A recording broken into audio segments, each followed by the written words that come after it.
Welcome to this webinar today, sponsored by the BYU Management Society.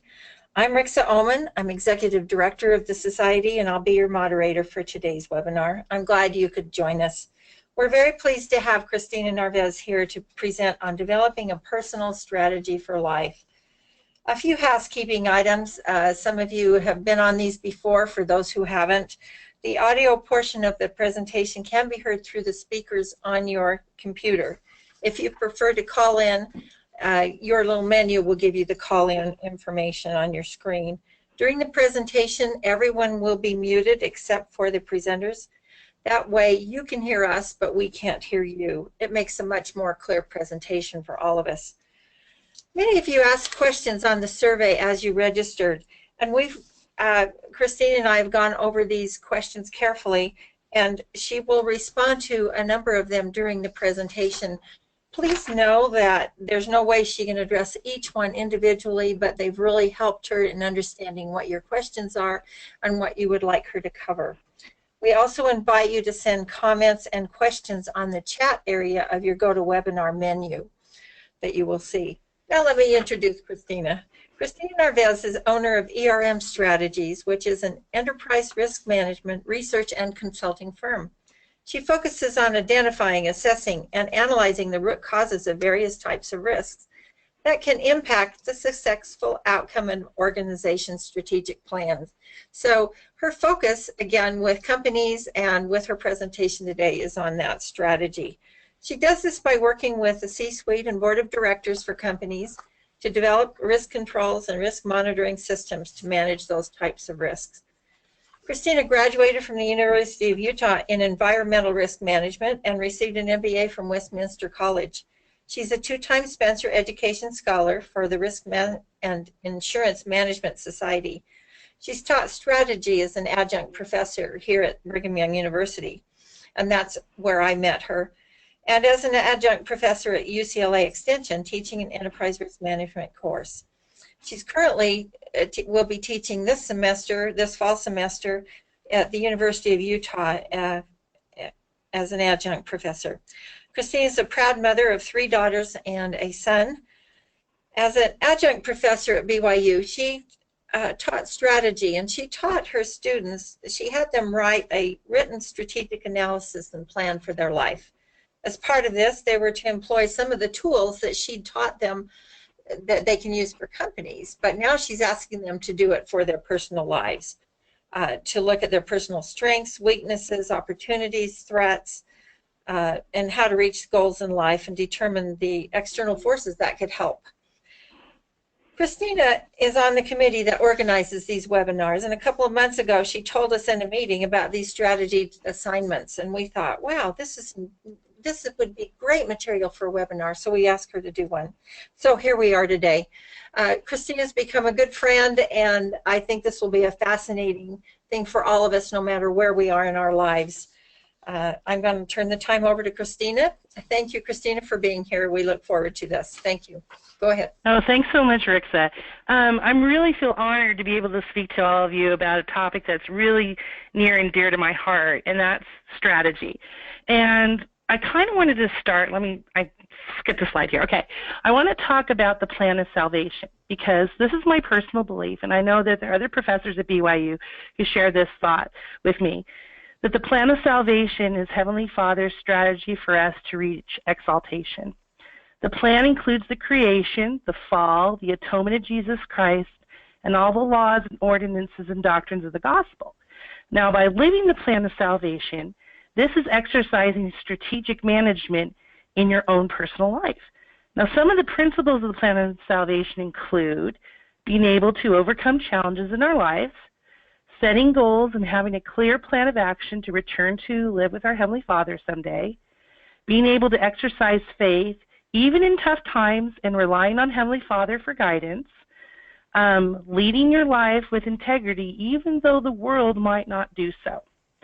And last but not least, not waiting around for good things to happen in your life, but taking your own personal initiatives to better your circumstances. What is strategy? A lot of people ask me, even my students at BYU have asked me this, what is strategy? When we talk about strategy for our lives, what does that really mean? The definition of strategy is a high-level plan used to achieve one or more goals under conditions of uncertainty. And there's a lot of uncertainty in life. We can plan so much, but there are things that come up, and we need to be prepared for alternative plans. And that's what I'm going to kind of talk about in this webinar. Having a strategy in our lives is important because all of us face limited resources and limited time to achieve our strategic goals. Developing or formulating a personal strategy is only part of the solution. We need to be able to be in a position where we can execute our strategic plan in order to create a competitive advantage. Now, part of your competitive advantage is to be able to evaluate risks or uncertainties that you face in life and determine which activities have the most positive outcome to deal with those uncertainties. Now, a little bit, and Rixa kind of introduced this to you, but when I taught at BYU for 2.5 years, one of the assignments that we had, and it was really my students' favorite assignment, was this Strategy for Life paper. And as part of the analysis, my BYU students had to use some of the strategic tools and concepts that they learned during the semester and apply it to their own personal lives. They were then asked to create a gap analysis matrix, which I'm going to show you later on in the webinar, that helped them evaluate their strengths, their weaknesses, their opportunities and threats, and then compare that to resources they had, resources they needed, capabilities they had, and capabilities they needed to enhance their strengths and opportunities and mitigate their weaknesses and their threats. Now, you might be asking yourself, what is the difference between resources and capabilities? A lot of people get those two words kind of confused. So here's my definition. Resources are defined as your assets, your attributes, information that you have, and knowledge. Capabilities are the process that you have developed to coordinate human activity in order to achieve your strategic goals. For example, let me give you an example of this. My ability to play the violin is based on me, one, owning a personal asset, which is my 1979 Suzuki violin. My capability to play that violin is based on years of practicing and performing. The dynamic capability that I have are the processes that are designed to continuously expand on existing resources, which is the more that I have practiced my violin and participated in orchestras and solo performances and quartet performances, those activities have enhanced my dynamic capability to play the violin. And the more that I practice and the more that I engage in opportunities to play my violin, that capability gets stronger and stronger. So, if any one of us wants to develop a dynamic capability, we need to ask ourselves, what are we willing to do as far as our time and our money to possess that dynamic capability? Okay.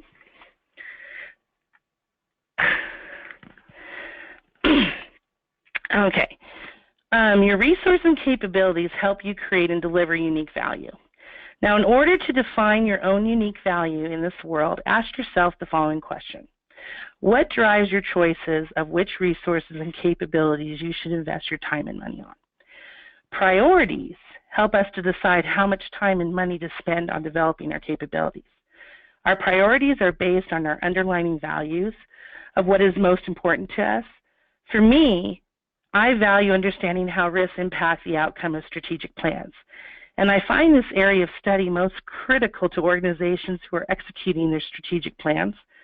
And with that as my top value as being an enterprise risk management consultant, I set out to develop that dynamic capability of understanding risks involved in strategic plans. And how I did that is I devoted an additional 9 years of study beyond my undergraduate and graduate degrees to develop that dynamic capability of being able to help organizations identify and evaluate the various risks to their strategic plans. In my Business Strategy 498 class that I taught at BYU, I really love this mini case study that we went over about Mickey Mouse and Oswald the Rabbit. So we had this mini case study on Walt Disney and how he learned a valuable lesson, yet painful, on being able to own his own unique value. So the story goes as this. In 1927, Charles Mintz contracted with Walt and Roy Disney to produce a new cartoon character called Oswald the Rabbit. And this is previous to Mickey Mouse. Oswald quickly gained in popularity due to Walt Disney's quality in drawing and animation sequences. So in 1928, Walt and his wife Lily headed east to New York City to negotiate more money from Charles Mintz, who was a distributor, and they wanted to expand the successful story series of Oswald the Rabbit. But instead, Charles Mintz fired Walt Disney and thought that his own animators could take over the Oswald character. Well, that didn't happen because they didn't have the dynamic capabilities that Walt Disney had. So Walt and Roy Disney learned well from Charles Mintz the importance of owning, not just creating cartoon characters, but to have ownership of the characters. So ownership of their most important resources allowed the Disney brothers to control the use of future cartoon characters like Mickey Mouse, Donald Duck, and Goofy by licensing the images to others. Now, the takeaway and the reason why I'm sharing this story is to say to you, everyone needs to have ownership of their unique value and to be able to use it as a competitive advantage. And we see the success with Walt Disney once he took ownership of his unique value. Okay. Now, here is something, it's the VRO model to determine competitive advantage. And VRIO stands for value, rarity, imitatability, and organized to exploit. Okay? Value, let's start with the first one. Value is defined as worth or utility. Your unique skill set offers value in the world.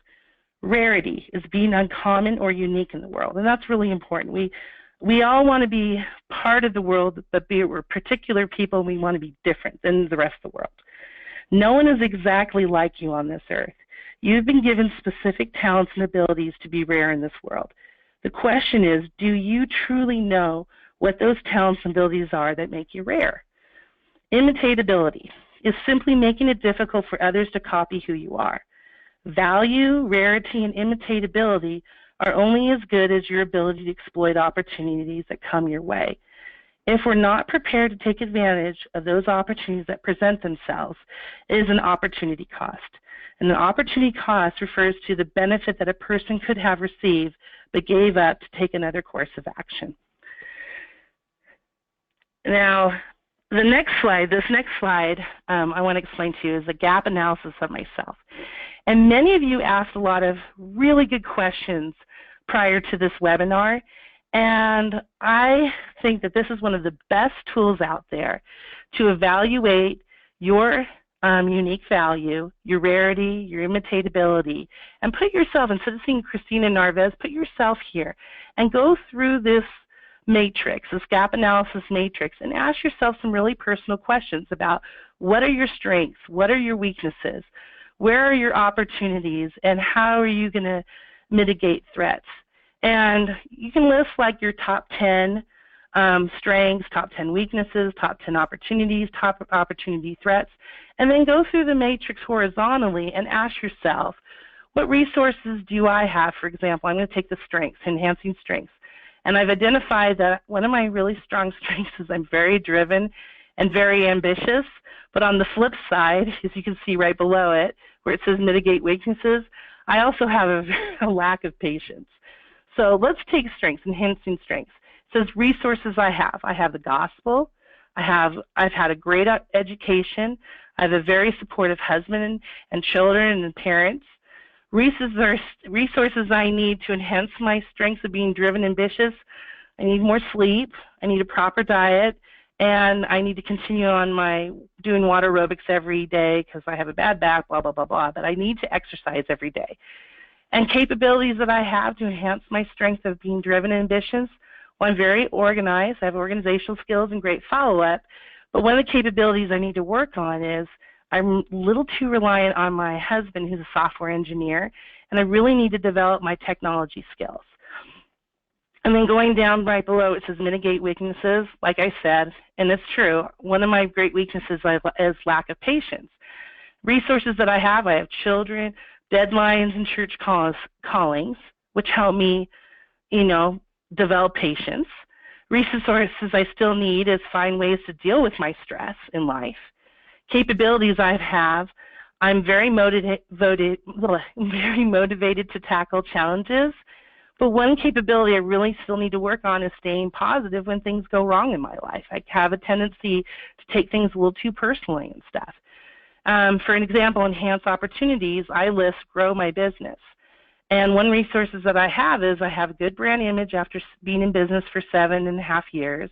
I have a good knowledge of enterprise risk management, and I've developed a good network. But one of my resources that I need a better handle on is my marketing expertise. I need to work on that. And then capabilities I have grit and curiosity to find the answers. But once again, with capabilities I still need, I need better technology skills. And then last, mitigate threats, spend time with family. I want to pursue growing my business, but one of the threats is it takes away from my time that I can spend with my kids and my husband.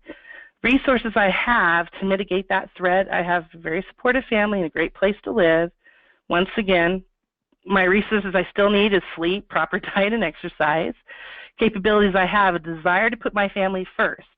That's a strong desire I have. Capabilities I need is not to be annoyed with my family members.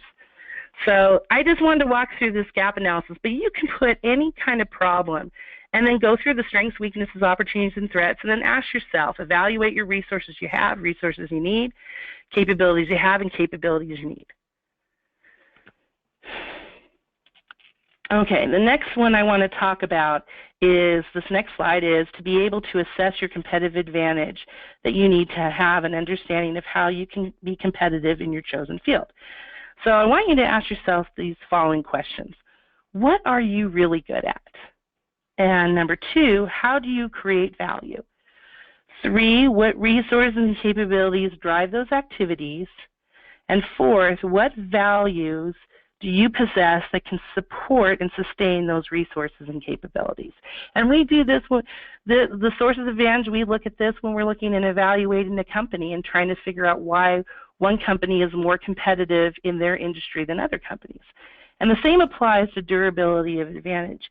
You need to ask yourself, how are you going to support and sustain your competitive advantage? Do a self-evaluation of what makes you rare and unique.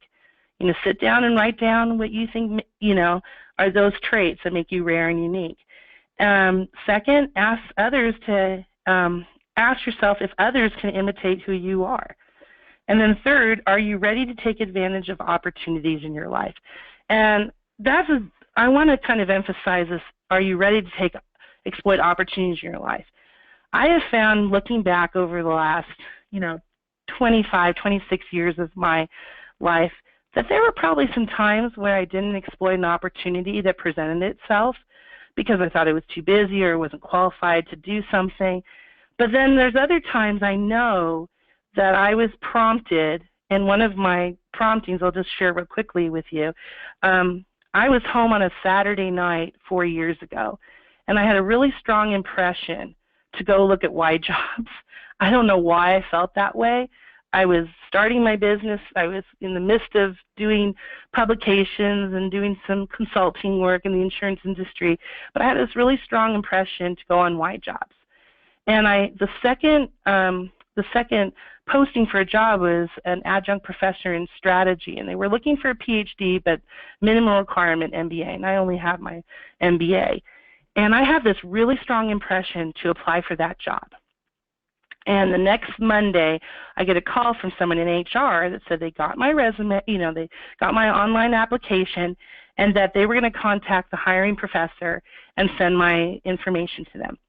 Well, 2 weeks went by, and I called this person back in HR, and I asked them, I haven't heard back. Is the job closed? And she said, let me go talk to this hiring professor in the strategy department and see if they've already hired somebody. Well, it turns out that they had. They had hired somebody else. And the advice that this HR person at BYU gave me was golden. She said to me, don't give up. Things change all the time. I would contact this person once a quarter and tell them what you're working on, send them some articles, and maybe things will change here at BYU. Well, guess what? A year later, this professor contacted me and said, you know, Kristina, we've been reading some of the things that you've been publishing and following up on some of the work that you're doing. Would you like to be an adjunct professor here? So that is, I strongly believe that the Heavenly Father is prompting us to do things in our life, but sometimes we don't listen. And I just want to bear my testimony that I know that it's important to take advantage of promptings, because I wouldn't have had this opportunity to teach at BYU, nor would I have had the great opportunity of meeting those that have put together this Women in Business webinar series. So that's just my 2 cents on exploiting opportunities in your life.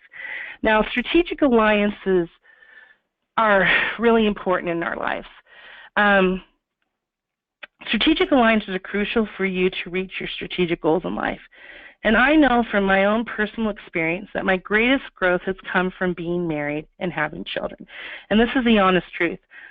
Before I got married, I thought I was the most passionate, passionate, compassionate, patient, loving individual, and that my feathers would never be ruffled because I was just living by myself, okay? I didn't get married until I was almost 34 years old. I met my husband when I was 33.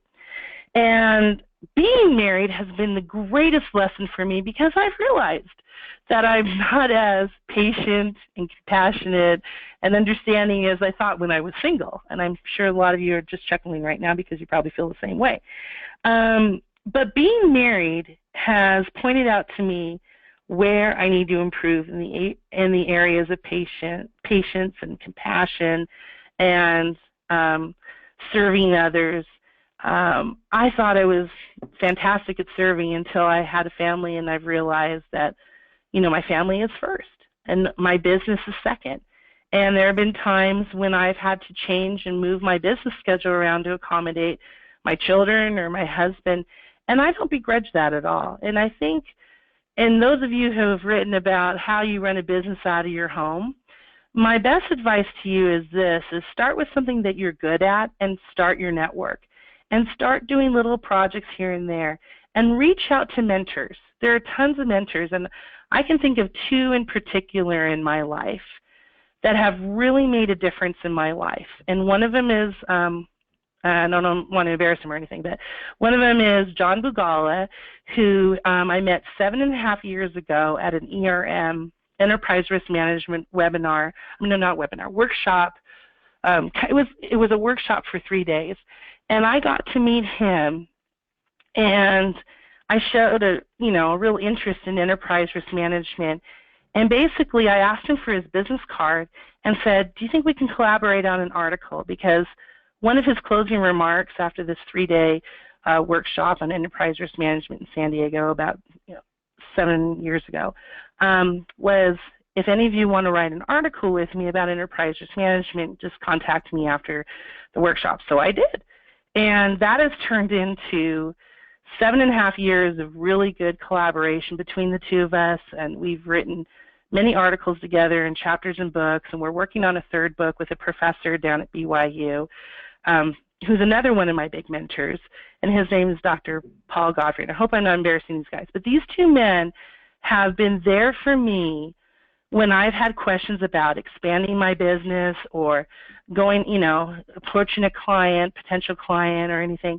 They have walked me through so many different scenarios, helped me, plan these things, review my proposals and everything, and really have helped me grow as an enterprise risk management consultant.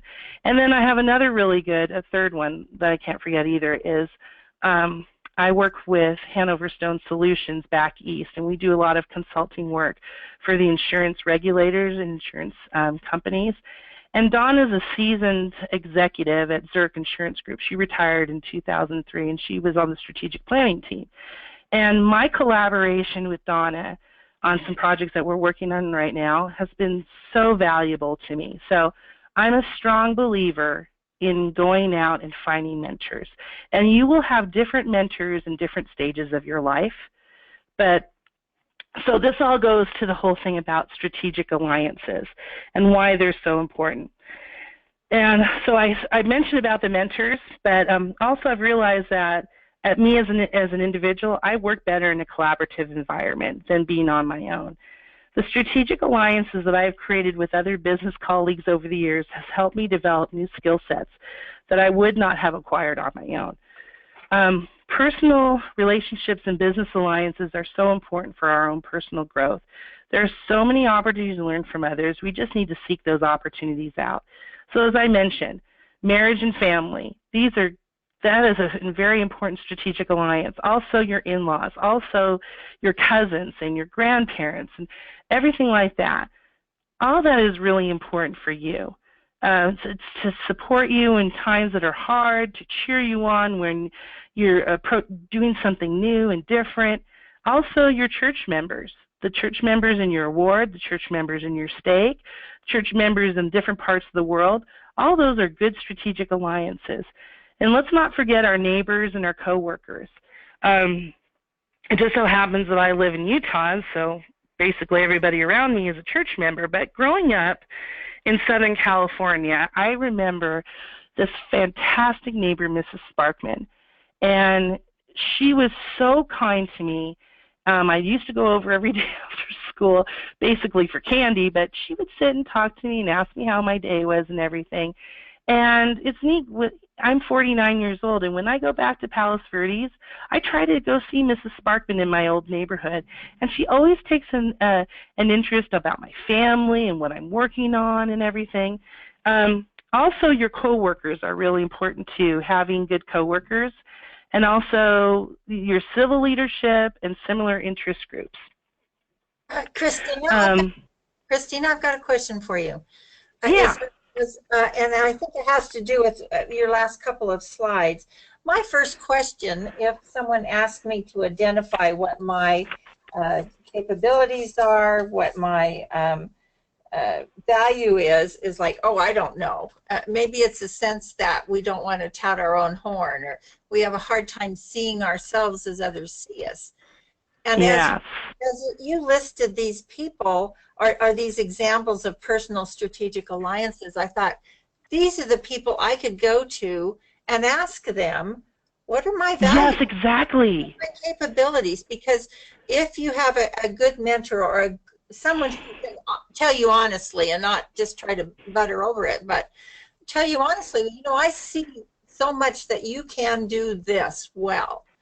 They can help you see yourself maybe a little better than you can yourself, and recognize where they see your strengths, and they would really be important people to go to as you figure out those different things for your gap analysis. Just something. Absolutely, and I think they would give you an on, especially your spouses and your children, right? Your children can kind of point out to you where your strengths and weaknesses are, and what value and what unique value you have, because there are things I didn't realize. Like, I always look at myself and say I'm, technology challenged and stuff like that. But there are things that my husband's pointed out to me over the years that I didn't realize that was an attribute or a unique value or anything like that. And one of it is assimilating information. I can go through a lot of information and pick out the high points and stuff, and I really didn't see any value in that. But my husband has pointed out to me several times that it's amazing that I can go through really hard documents and do that. And the flip side is my husband is really good at organization. When I have to reorganize a closet or a room, because he served in the military and he worked as a longshoreman, he is fantastic at organizing things and knows where to put stuff. I, on the other hand, very challenged in that area. So I agree with you that the very people in your personal strategic alliances are probably some of the best people to go to and help you understand where your strengths, your weaknesses, and your opportunities and your threats are. So I do agree with that. The last slide that I have here, and then we're going to open it up for discussion and discuss some of the questions that you have, are 3 ways to create value in a strategic alliance. I want to first start off with one of the things that I've really loved to do with my children is this first Lego League. In fact, I'm putting a team with my husband and our neighbor and another one of my good friends, and we have 9 little boys in our league. And what First Lego Lego is, let me just give you a little background on that. It was started by Dean Kamen, the inventor of the Segway people mover machine, along with the Lego Group in 1992. And they started it in a high school gym in New Hampshire with just 28 teams, and today they have over 30,000 teams competing worldwide. And what it is a robotics competition. They have what's called some of you might know this, a Lego Mindstorm EV3 robot. And the cool thing about this robot is it's not a joystick. You have to program it to do this obstacle course. And the kids love it because they're learning science and technology and engineering and mathematics, okay? But the reason why I bring this up is, as a combined unique resource, is because Dean Kamen was this technology buff. He gets together with the Lego Group, and they put together this competition kind of like, Little League or, basketball championship or volleyball, but it's related to robotics. And kids qualify in their state, and then they do state championship, and then they go to nationals, and if they hit nationals, they can go worldwide. So this first Lego League, starting with 28 teams in 1992, has over 30,000 teams around the world. And my son loves it. My daughters have done it. And I just think it's a great idea. It's a great example of how you combine unique resources. A second example that I want to talk about is pooling similar resources. And one of our great examples here in Utah is IM Flash. It's a semiconductor company founded in January of 2006 by the Intel Corporation, Micron Technology. IM Flash combines the best from both the Intel and Micron. Intel is a multi-level cell technology and history of doing innovation, and Micron is big for their NAND technology and efficiency manufacturing, creating a unique culture of innovation. So IM Flash produces this NAND flash memory that's used in consumer electronics, removable storage, and handheld communication devices. And the third thing I have down here, create new alliances, specific resources. And this is in our book that we use for Business Strategy 498 at BYU. And we talk about Toyota. And Toyota, one of the reasons why they have such a strong competitive advantage in the automotive industry is because all their main suppliers are within a short distance of all their manufacturing plants around the world. So let's take Toyota Bosoku, if I pronounce that right. I'm sorry, that's a Japanese last name. If I slaughtered it, I apologize for that. And it's a seat manufacturer that Toyota has partial ownership. I think they own about a third of it, okay? And this strategic alliance between these two companies allows for improved efficiencies in manufacturing of the seats for Toyota cars. So to improve their collaboration, Toyota Bosoku built its factory next door, literally next door to the Toyota assembly factory, to cut down on the cost of inventory and shipping. And the Toyota Bosoku decided to build a conveyor belt to take the seats directly to the Toyota plant, which drastically cut back on their transaction costs. And so the reason why I bring this up about combining unique resources and pooling similar resources and creating new alliances, I think all of us can expand our network and reach out to those mentors or family members, build upon our strategic alliances to become more competitive in whatever we want to do. And I know a lot of women have written about, well, what do I do if I'm an empty nester? And what should I plan for the future? What things can I do now? And I think it first starts out with your gap analysis that I went over before.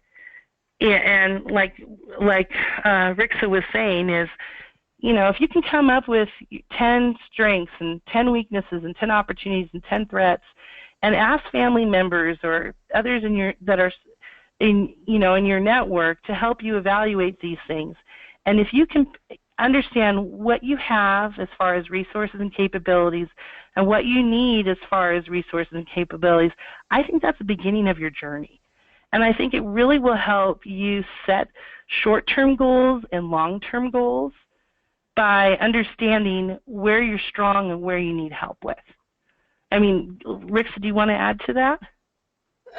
Well, no, I think that's right. We always have to understand where we are as we look at where we want to go, and I think these steps really help us get there. Okay, great, fantastic. So do you have any specific questions that you want to go over? Because I'm pretty much done with my slides. No, I'm looking at some of the questions that we had from people. So,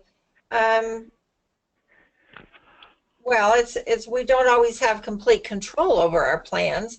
So how can we continue or adjust them with what life throws at us? And part of this, I think, is understanding some of these principles that you've been going through. But you know, how do we adjust it, because things change? But maybe yes, they do. Go ahead.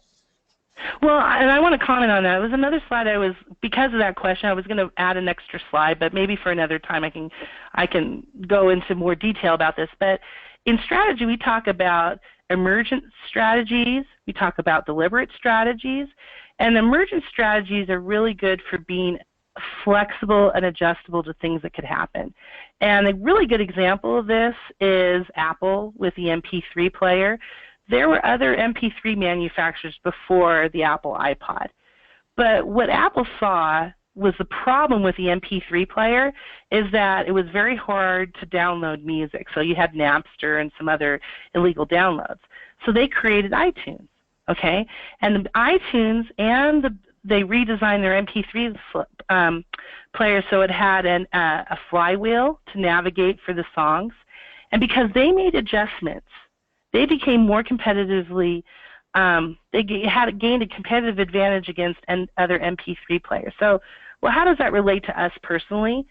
Is I think talking about an emergent strategy, we need to look at opportunities in our lives. And we need to ask ourselves, going back to the gap analysis, how am I positioned to be competitive or take advantage of an opportunity? And you know, sometimes we might not see those things, but maybe others around us could see that opportunity. And I'll give you a really good example of this is before I started my own business, I was working for a firm. They were headquartered in California. And they hired me to be a risk management consultant, and they wanted to come here in Utah and work with public entities on risk management consulting services. And I worked for this company for over a year. And finally, one day at dinner time, and this is so funny, I had a 2-year-old, a 4-year-old, a 5-year-old, and a 7-year-old. And I was really, really frustrated working with this company because I felt like I was doing all this hard work and stuff and I wasn't being rewarding for my effort. And what they were paying me, I didn't feel was fair. So my husband said to me, Kristina, quit your job and start your own business. And what's my immediate first thought? Are you crazy? I have a 7-year-old, a 5-year-old, a 4-year-old, and a 2-year-old. I'm going to go start my own business? And my husband said to me, why not? And, you know, I've never been in the red with my business, but it has taken a lot of effort and networking and going to conferences and meeting people and doing little projects. Sometimes I did projects that I was just breaking even, you know, for the cost, you know, what I made on it is, you know, what my expenses were to do the project, but I learned from those opportunities. And if any of you are thinking of starting your own business, think about this. At the turn of the 19th century, if you look at England and stuff, there were many cottage industries. There were people that were making wax candles out of their home. The silk manufacturing industry, people had huge looms in their family room and stuff. And a lot of these businesses were started by women. And you can look at yourself and see what are you good at? Can I make a business out of it? And you can start with a business plan and everything, but a lot of people that are entrepreneurs don't start with a business plan. They just go out, find people that are interested in buying their product or service and start small and then build their operation. And we will hear more from those entrepreneurs in the next couple months. We're going to invite some of them to come speak at our webinars. But it really is a matter of having confidence in yourself to do something. And 7.5 years ago when I started my business, my husband had more confidence in me than I had in myself. And I know when I've talked to other entrepreneurs, that's how they got started. Just an idea, start small, and build on it and seek out help. And if you want to develop a skill set in an area, find someone who's good at it and go shadow them or ask them questions, because surprisingly enough, I know a lot of people hold back and don't go out and ask for help because they think that they're going to be rejected. But more times than not, I have personally found that people are willing to help you. They might, but you have to be respectful of their time. But you can learn from somebody, and then you can go learn from somebody else, and little by little, all these pieces will come together, and you can complete the puzzle.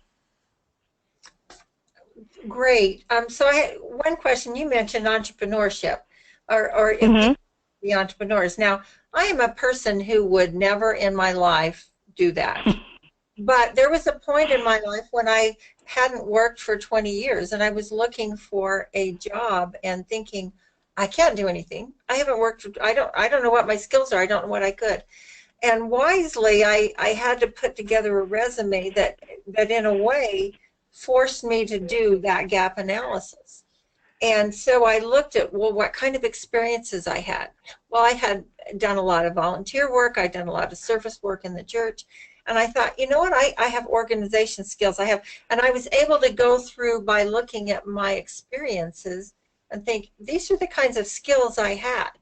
And so that's what I wrote about on my resume. And I've been very glad I did. And of course, that's looking at this whole thing in a different way. Maybe we don't have to be going to be an entrepreneur to be able to use this kind of skills and these kind of questions to look at what we can do, look at where we want to go, and understand that, oh, these are jobs that I could apply for because, look, I know how to do this. I don't have a degree in this, but I certainly have had experience in this for, 20 years in different kinds of things that I've done. So I think there's many ways to look at what you're telling us that can help, make that difference and understand absolutely. Forward. We had one person ask a question, and maybe you know of a resource. They're asking if there's a more detailed program or a class to take advantage of this kind of strategic exercise. They're starting a new chapter in their life, and they feel like this kind of thing would be helpful. Are there particular books that you can think of or places you've gone that have helped you with more, short of taking your strategy course at BYU or the U? Oh, that's such a good question. And you know what? I'm not familiar with anything, but I tell you, if you want to buy a good book and read it, you can even buy the ebook. A lot of the stuff that I've talked about right here comes from the strategic management book that the BYU professors, Jeff Dyer, Paul Godfrey, Robert Jensen, and David Bryce have written. It's Concepts and Tools for Creating World Strategy. But I've gotten all my information from that book, and I think there's even more in here that I didn't cover. But I am not familiar with a book, and I could be wrong. There might be something out there that I'm not aware of that takes strategy concepts and use it to help you develop your own personal strategy for life. I base this whole webinar based on this assignment that I had for my students at BYU. But I'm not aware of a book. But if you want to check this out, and I could probably give the information to Rixa, and Rixa could post it on the website. But it's a fantastic book, and it goes into more detail than what I covered in this webinar today. Someone just sent in a comment saying that there's actually there's a personal mission statement builder tool online from Covey Leadership. That would be fantastic. That actually, looking at building a personal mission statement would be the kind of thing that would probably help you to also looking, personally for things. So that would be something. And they give a website, but it's actually the franklincovey.com, and then look under. And that's a great starting point. And then check out the strategy management book of the professors and build off that. So, yes, let's see, how do you communicate your church and community service experience in a resume or interview? I'm returning to work after years and don't know how to do it. Um, I talk to students often as they're applying for scholarships, applying for different things, and I talk to them here at school at BYU. And what I say is, well, what have you done? Because for someone on a scholarship application to put, I served a mission, it was great. I did lots of service. Well, that, you know, we're all going, well, we kind of understand what that means, but most people in the world don't. But if you put, you know, I learned organization skills to be able to plan my days and my weeks ahead. I taught training and personal management skills to other groups. You know, if you're a trainer, if you have done some of your volunteer work, and what you also want to put, not just that you volunteered with a United Way or something, but you say, I did this many hours of work over this amount of time. In doing that, I had to interview other volunteers. I had to essentially hire them to come on board. I had to do all the inventory analysis. There's lots of things we do in some of these jobs that if you sit down and think of it in a business sense, what is it that I just did? And then on the resume, it's important to write those things, because what people are looking for is your skill. And they will like your skill as much or more than just the title that you had at the company. And you do that with your jobs at your company too. What skills did I do? What kinds of things did I make happen? You know, well, I increased revenue by, you know, this much percent. Well, maybe you haven't worked for a business, but you've worked for other things where you could create interest by this percent, or I expanded the network of opportunities for volunteers in the community by 50%, or, I mean, there's other ways to show what you've done, and I think that's what's important to do as you look at your skills. Well, again, I also share about the importance of internships. I had 2 really good internships when I was at the University of Utah finishing my environmental risk management degree, and also when I was in the MBA program at Westminster College. Now, the first, and in both situations, I did an internship at Zions Bancorp, and I also did an internship at Utah Transit Authority. Neither one of these internships were posted. I called them, and I showed an interest in learning more about risk management. And this is, I worked at UTA and did an internship when I was working on my environmental risk management degree. And what was unique about my major up at the University of Utah, which I really loved, they let me do a finance undergraduate degree, and then they let me take graduate level classes in mechanical engineering and safety ergonomics, and graduate level classes in industrial hygiene. And so basically I called Utah Transit Authority and I said, you know, here's my major in environmental risk management, and I'd really, really love to work in your risk management department. And it just so happened that the timing was right. They were working on building the light rail system, and I helped with all the safety training and the mock accident drills with the fire department and the police department, but I just called and showed an interest, and I learned all these great things about how they were doing risk management at UTA. And my risk manager, because I was working in the risk management department, my risk manager, Steve Kane, this Risk Insurance Management Society had a national essay contest thing, and I won for the undergraduate student category for a paper that I wrote about UTA's risk management strategies and developing light rail system in Salt Lake City. And that got me in the door with Risk and Insurance Management Society. That once I won this award in 2000, I also applied for graduate scholarships, and I got $10,000 each year from Risk Insurance Management Society because I had done this essay contest, had a degree in risk management, and it helped me pay for half my MBA education. But what I learned in that internship at UTA for a year was very valuable. And then when I was in MBA school, I did an internship with Zions Bancorp in their risk management department, and that kind of got me interested in enterprise risk management because at the time, Zions, they had some new regulation from this, the Basel II Accord Act, which required them to prepare a risk assessment evaluation of all their different departments. And so I helped the risk manager do that, and I learned so much about technology. I learned about financial reporting and all these different things with risk management. But once again, those internships were not posted. I went out and called places that I wanted to work at and asked them if they were doing any internships. So you use those skills. I mean, you still got your screen up on creating value and strategic alliances. You created your own alliances, and I think that's. I think that sometimes people wait for something to be posted or wait for it to be asked, and you have to take an assertive effort to go look for these things. And everything in my business, I've had to go out and find. Very rarely does someone that I don't know calls me up and says, "Hey, I want to hire you as an enterprise risk management consultant. Can you help me?" It's because I've gone out and created strategic alliances with people and built my network. So I think to wrap this up, I think we need to take that time to look at ourselves, look at what we're good at, what our resources are, who we know, where we can go for help, and in lots of different ways.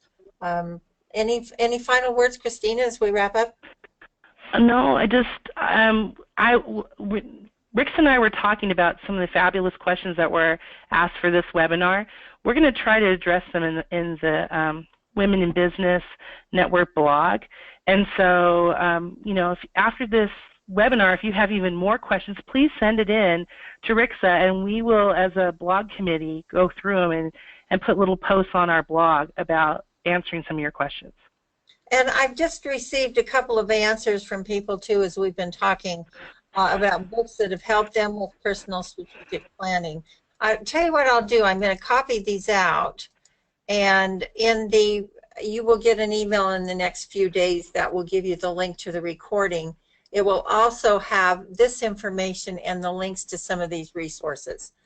So that's fantastic. I think that will be the easiest way to post that and let everybody get it, rather than trying to give it to you a website verbally over the phone. But thank you, Kristina, so much for this discussion, for the information, for another way to look at our lives and where we're going and where we want to be and how to get there. It's definitely been a learning experience for me. I hope it has been for all of our audience. No matter our age and our position, we should be developing and looking at this and knowing where we're going in our life. Thank you for the wonderful opportunity of giving this. This is something very close and dear to my heart. And that's obvious in the excitement you have. So I'm going to send you'll be sent a short survey after, and I will send an email in the next few days with a link to the recording and also to some of the information and books and some suggestions for places to go. Again, thank you, all of you, so much. Don't forget our blog at byuwomeninbusiness.blogspot.com, and watch for announcements on our next webinar. Please have a great day, and thank you for participating in this webinar series. Appreciate all of you being here and being a part of it.